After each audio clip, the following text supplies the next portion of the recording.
daming nag-cancel na staff today. 3 sila. So, yung shifts na naka-allocate sa kanila, kailangan natin i-reallocate. A day in my life as a dalaga Filipina, in Australia. Hello. Good morning! How are you, I'm good. Ano ate? ate? Kailangan kita. Kailan? Ngayon at kailanman. kita. Ngayon at kailanman. Okay. Tama kayo kaya doon sa Karaoke Night sa July 17. Gusto ko yan Gusto ko yan. And on this part of the video, I have to remove the audio and cover my mouth because on this part, I am currently disclosing sensitive information that nobody else is allowed to know. The information provided should only be between you and the staff you are talking to. Thank you very much, ha. Okay, sige. Thank you. Bye-bye. One down. So, meron pa tayong, actually, kanina pa ako nagre-reallocate. Meron pa tayong 4 na i-reallocate. Yun talaga ang buhay. Surprise, surprise.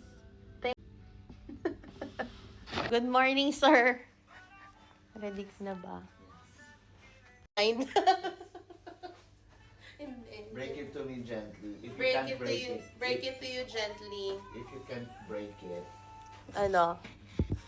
break it into pieces now.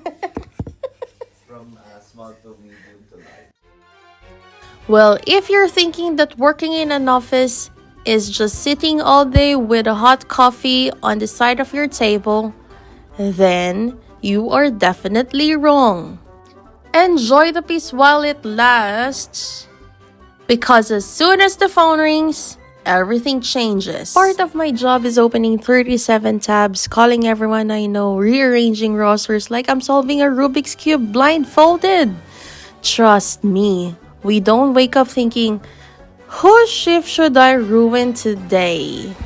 Well, people get sick, cars break down, kids get sick. Life happens. We can't press a magical staff available button. If we could, I'd also press the everyone arrives on time, nobody resigns, and coffee never gets cold buttons.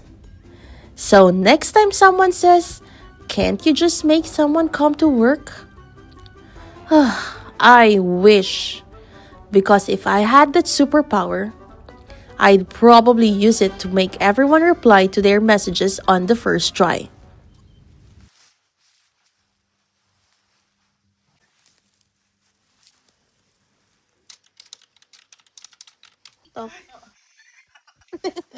Next time. Bye. Maraming salamat po. Okay. Bye-bye. Bye. Okay. Ay, napatay ko na.